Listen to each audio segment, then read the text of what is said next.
Raiders, man, we about to win. Raider Nation, what's going on? Just type WTF in the comments section because that's the only word I can come up with after the Raiders lose 34-3 to the New York Jets. I think we can all agree that this was by far the worst game that this team could have ever possibly played. We come out, we score 3 points, and then it's 34 straight unanswered. So everyone who's watching us right now, Randy Rodriguez, Damian, Enrique, Elvire, James Lee, Angel, everyone in the comments section, I want to see some WTFs because I'll tell you what right now, man. I need to vent. I need to be able to get some things off my chest, and if y'all need to get some things off your chest, I want you to use hashtag Raiders in the comments to get your questions, get your comments featured on the show. The Raiders need to be able to hear how upset we are after that performance. I know a bunch of people went to the game. I know that Raider Nation was actually, there were more Raider fans there than Jet fans.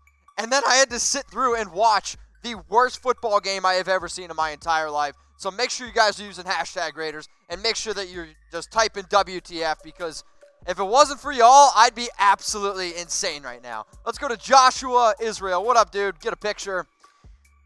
They might as well play for the draft, trade Carr, and fire Gunther.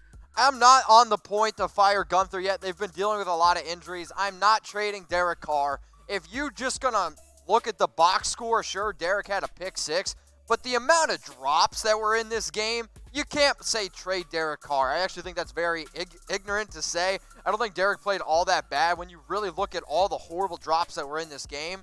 But, no, not trading Carr, not firing Gunther yet. Should we look forward to the draft? Sure, but this is a 6-5 football team that still can make the playoffs. We just now made it harder on ourselves. Let's go to Florida Boy, who, get a pick. Drop passes just like I thought would happen. I mean, the field conditions were bad, right? So you could say, well, it was really windy, it was raining, but there were a few drop passes early in that game by Tyrell Williams, Hunter Renfrow.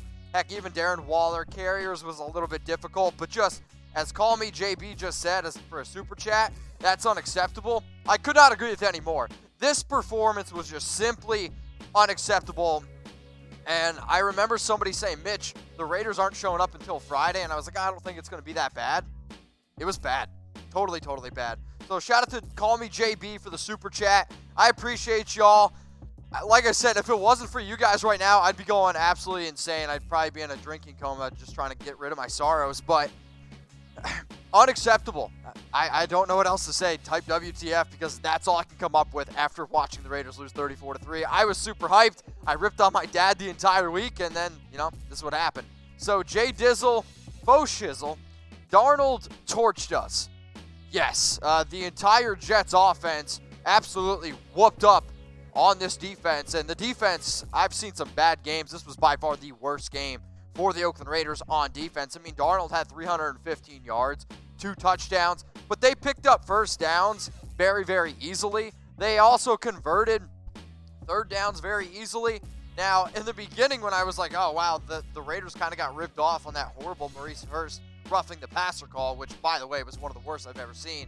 I'm not going to just point to the refs, though, because they just could not stop the Jets' offense the entire day, right? We're down losing at halftime, and then what do the Jets do? Their next 2 drives, they come back out and score touchdowns back-to-back. Overall, man, the Raiders, they come out, they kick that field goal. It's 3-0. I'm like, all right, it wasn't a touchdown, but we're getting it going. And then just 34 unanswered points. I mean, Derek Carr was benched before the fourth quarter even came out. Not because he was playing bad, because they were like, all right, there's no point in putting these guys out here. It was an absolute pitiful performance. And if y'all aren't typing WTF right now, I'm really questioning what if you even watched the game. And if you didn't watch the game, I don't blame you.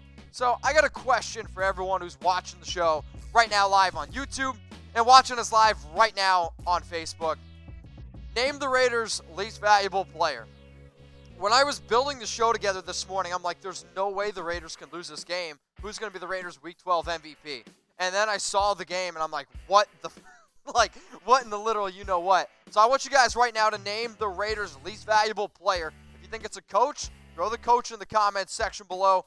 I'm going to see, I see some Nevin Lawsons from Moofy's the Cat. Too many names from Raider Trojan. You're not wrong. Zay Jones from Jason. Derek Carr from Keith. I'm seeing DeAndre Washington from Johnny Lopez. WTFs from Roy Meeks. Tyrell Williams is up there from Omar Ponce. And then Dre T is also throwing in Derek Carr. Make sure you guys continue to comment on the show. And if you need to vent like my man Jesse Rodas, hashtag Raiders playoffs, really the way we played, we have no reason to be in the playoffs if we are going to play like that, straight trash. If the Raiders play like that, yes, they will not make the playoffs. But if there is one thing that the NFL continues to prove to me, it's that it's super unpredictable. The Dallas Cowboys, they lost to the Jets, and I already know the entire week I'm going to hear from the entire chat sports team, especially Tom.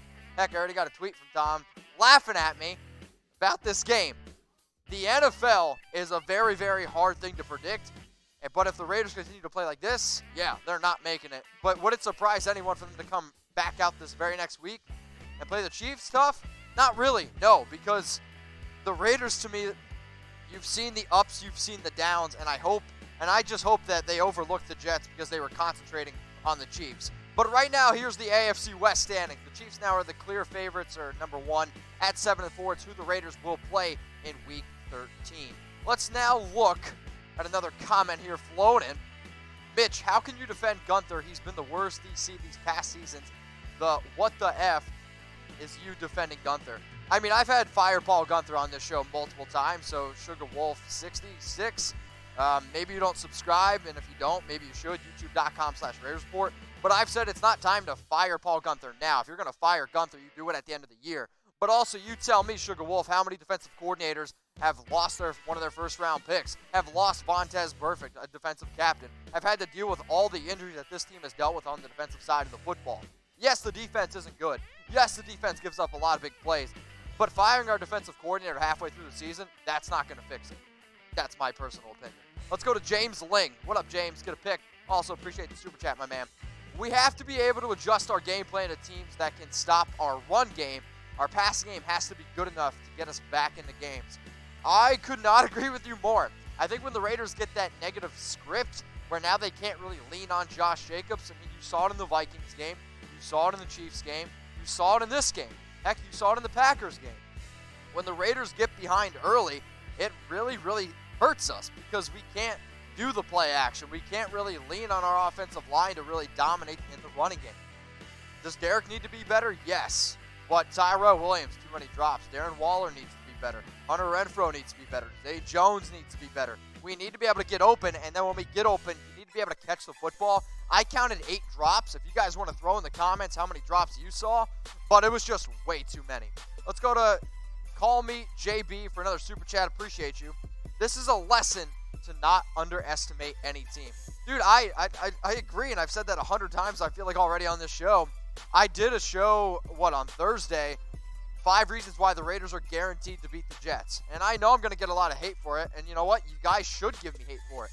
But I'm sorry for being confident in this team. I'm sorry for being confident in a Raiders team that looked great over its road stretch and has had 3 games where we won, should have beat the Texans, and then I'm sorry for believing them and it being able to beat the Jets. But yes, it is the NFL, and yes, I did say multiple times coming in the week, hopefully we learn from the Bengals because we started out slow, and no, you should not underestimate any team. And the Raiders, I don't even know if they underestimated the team. I don't even know if they showed up. It was such a bad performance, and it breaks my heart. Now, I do appreciate you very, very much, Keith. And Keith, if I'm ever out in San Diego again, my man, I'll buy some beers for you, no doubt. I believe that the Raiders will finish 8-8, which that was my prediction at the beginning of the year. I'm happy they were playing good, but I still have faith in my Raiders. I still have faith in the Raiders as well. If you guys want to throw in the comments section your predictions on how you think this team is going to finish, please do so. Now, here's the Raiders' remaining schedule. We are 6-5. Week 13 at Kansas City. That's not an easy game. Week 14 versus the Titans and Jags. I still think that we should beat both of those teams. And then 16 and 17 Chargers, Broncos. I understand they're road games, but I know we can beat the Chargers. I know we can beat the Broncos, and it's really tough for me to sit up here and say that we should have a lot of faith in this team, especially after that performance. But sometimes you just have a bad game, and maybe, just maybe, the Raiders are going to learn from it. Now, I went on BetDSI, and I bet on the Raiders to not only beat the Jets, but cover the spread. And I also picked at the over-under of 47 in this one. Well, I lost some money on that bet, but luckily, I have my promo code Raiders120, and I've already put down $50, and I got $60 for free thanks to BetDSI. Now, I'm still telling y'all you should continue to bet on NFL games, and if you don't want to bet on the Raiders because you're worried it's going to jinx you, well, maybe you should start betting on some other teams that we need to lose on BetDSI, the internet's #1 sports book. Go do it, chatsports.com/bet. Let's go to Mike. What up, Mike? Mitch, if I was the Raiders, I go to Kansas City right after the game to get used to the weather. See, there's two things about that, right? I think it was all the traveling the Raiders have done, which I don't think gets talked nearly enough. The Raiders this year are going to travel over 40,000 miles. That's more than the Bills, the Jets, and I think another team all combined. Heck, the Jets don't even play outside of the East Coast this year.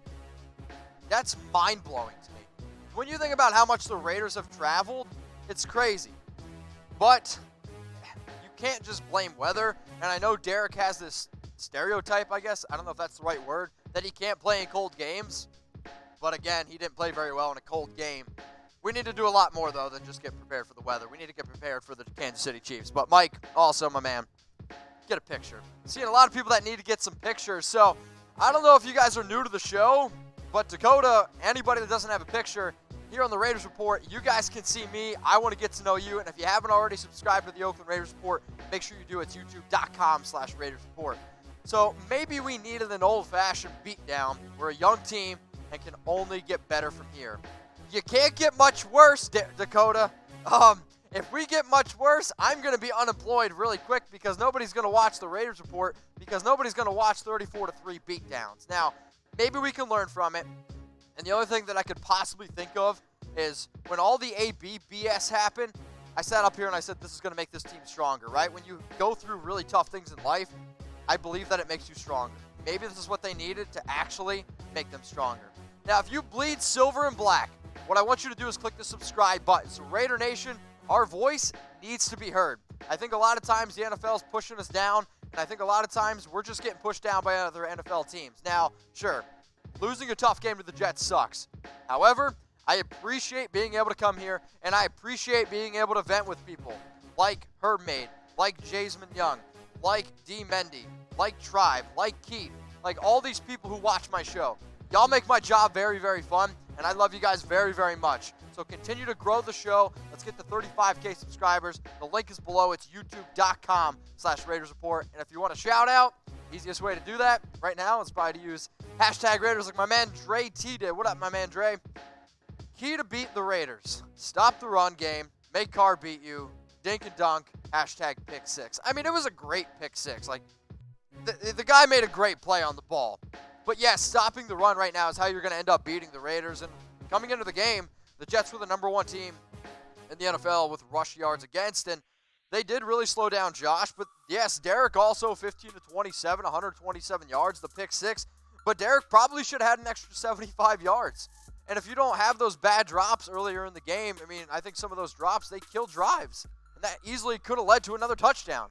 Now, sure, they also stopped Josh, our offensive line, who I thought played pretty bad. We got beat up against the Jets team, and Quinn Williams might not be racking up the stat sheet, but Quinn Williams made a big difference in this game.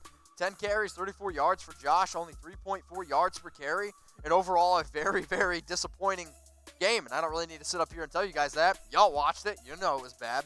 So let's go to a super chat here from Silver Win. What up, Silver Win? Sucks we lost. That one's for Chucky Heads. But honestly, I'm glad we got this ugly game out of the way. Let's bounce back with a vengeance. We're a good football team. Can't dwell on this. Time to prepare for the Chiefs. I'm glad you said this. I am so glad you said this because before I watched this, I'm sitting there looking at the comments and people are like, trade Carr, we should go out and get Kaepernick, which first off, if you're going to trade Carr and you want Colin Kaepernick, I think that's one of the most idiotic things I've ever heard in my entire life. But yes, I still think that this is a good football team. I just think this is a game that proves one thing and one thing only. The NFL is very unpredictable, and anybody can beat anybody any given week. There is no doubt. But you need to be able to prepare every single game. Every game. Silver Win, much appreciated, my man. I'll be at Raiders vs. Jags. If you're at that game, first round's on me. Let's go to Funk to the Dome. All right. Do you think benching Carr will affect the team's performance here on out? No, I don't think so. I just think they actually did it more from a protecting Derek Carr standpoint. I mean, the game was over. It was 34-3. They also told Josh to sit down. I think when you look at them benching Derek Carr, it wasn't them benching Derek Carr for his bad play. It was them benching Derek Carr so he doesn't get hurt, because all the players were having their heads down, and if we lose Derek, then yes, our season is, I don't want to say over, but it's basically over. So I don't think they actually benched Derek. It wasn't like a Mitchell Trubisky, my hip hurts kind of benching. It was, let's make sure he's healthy going in forward. All right. I always like when you guys take screenshots, share stuff on IG, share stuff on Twitter. So the way that I like to do this show, I am a very, very open person. So if you're watching the show live right now and I didn't get to any of your questions because there's a lot flowing in right now, if you take a screenshot of this and share it on your Instagram story, make sure you tag me at MitchellRenz365, then you can ask me literally anything, and I will be 100%